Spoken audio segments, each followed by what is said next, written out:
राधे राधे। ज्येष्ठ मास की कृष्ण पक्ष की एकादशी को अपरा एकादशी कहते हैं अथवा अचला एकादशी कहते हैं। युधिष्ठिर के पूछने पर भगवान श्याम सुंदर ने कहा, राजन, अपरा एकादशी का बहुत बड़ा महात्म है। जो व्यक्ति झूठ बोलता है, जो व्यक्ति ब्रह्म हत्या कर चुका है, जो क्षत्रिय रण छोड़ के पीठ दिखा चुका है या बड़े से बड़े पाप कर चुका है, अगर वो व्यक्ति, कई लोग होते ना झूठे ज्योतिषी बनते हैं नहीं फिर भी बनना है, झूठे वैद्य बनना है नहीं फिर भी आइडिया, आजकल ऐसे तो बहुत हैं, ये जितने भी झूठे आइडिया देते फिरते हैं ना, खुद ने तो डिग्री की नहीं फिर भी आइडिया देते फिरते हो, जरूर सुनो इस कथा को। पाप है ये भी, बिना ज्ञान के जानकारी बांटना ही पाप है।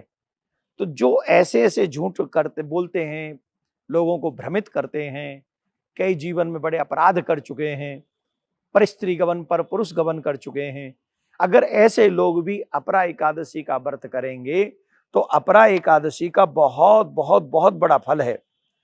इस एकादशी के व्रत में भगवान त्रिविक्रम की पूजा की जाती है। वही नियम है, प्रातः ब्रह्म मुहूर्त में उठना है और स्नान करना है, संकल्प करना है, सत्य बोलना है, ब्रह्मचर्य का पालन करना है, जागरण करना है, अधिक खाना नहीं है। ये 13 तारीख को हम लोग 13 मई को इस व्रत को करेंगे, लेकिन इसकी कथा जरूर सुननी चाहिए। हमारे यहाँ प्रॉब्लम यह है कि हम व्रत करते हैं, कथा नहीं सुनते, उसका पुण्य नहीं मिलता है। तो सुनो, इसकी एक प्रचलित कथा है जो पुराणों में आती है। प्राचीन काल में महिध्वज नाम के धर्मात्मा राजा हुआ करते थे। उनका छोटा भाई था वज्रध्वज, और वो बड़ा ही क्रूर था, बहुत बहुत ज्यादा क्रूर था, और वो अपने भाई से जलता था। वो चाहता था ये मर जाए तो मुझे राज्य मिल जाए, और उसने वन में छल से अपने भाई को मार दिया और उसे एक पेड़ के नीचे गाड़ दिया और स्वयं राजा बन बैठा। अब क्योंकि वो अकाल मृत्यु थी, तो अकाल मृत्यु के कारण वो प्रेत बना। तो एक बार एक संत वहां होके निकले, और उन ऋषि का नाम था धौम्य ऋषि। तो धौम्य ऋषि जब वहां होके निकले तो उनको पता चल गया कि यहाँ पर एक प्रेत है। तो उन्होंने उसको उतारा, अपने योग बल से नीचे बुलाया और फिर समझा, और फिर उन्होंने कहा कि अगर तुम इस प्रेत योनि से मुक्त होना चाहते हो तो, जो ध्यान से सुने, जिनके पितृ भी प्रेत योनि में हो तो उन्हें भी बड़ी निष्ठा से इस एकादशी का व्रत करना चाहिए। ऋषि ने ये व्रत किया, अपरा एकादशी का व्रत किया, और अपरा एकादशी का व्रत का जो पुण्य था वो उस राजा को दे दिया, और राजा तत्क्षण मुक्त हो गया। और राजा साधु महात्मा को, धौम्य ऋषि को बार बार नमन करते हुए, प्रणाम करते हुए गया और धन्यवाद कहा, मुक्त हो गया प्रेत योनि से।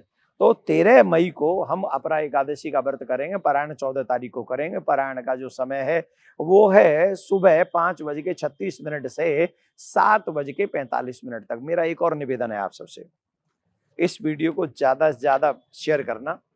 और वो इसलिए शेयर, देखो हमारे चेला लोग ना बहुत आलसी हो गए, वैष्णव लोग आलसी हो गए।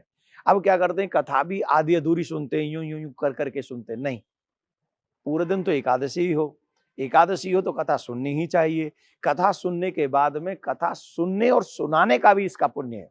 अब मैं क्यों कह रहा हूं इसको शेयर करो, मैं ज्यादा नहीं कहता हूं, शेयर इसलिए करो क्योंकि न जाने किस व्यक्ति के पितृ प्रेत योनि में हो, अगर वो सुन लें तो उनका कल्याण हो जाएगा, अगर उनके लिए वो व्रत कर लें।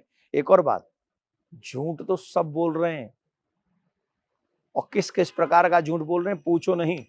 तो आपके शेयर करने से अगर उन्हें समझ में आ जाए और वो व्रत कर लें तो उन मनुष्यों को, सनातनियों को भी आप पाप मुक्त कर देंगे। इसलिए कथा को, इसलिए इस वीडियो को ज्यादा शेयर करना चाहिए। आप सबको प्रिया कांजू मन क्रम वचन से हम उनसे प्रार्थना करते हैं, सुख दे, समृद्धि दे, यश दे, वैभव दे, संतान दे, वंश बढ़ता रहे। जब तक गंगा जमुना रहें तब तक आपके वंश की वृद्धि होती रहे। राधे राधे।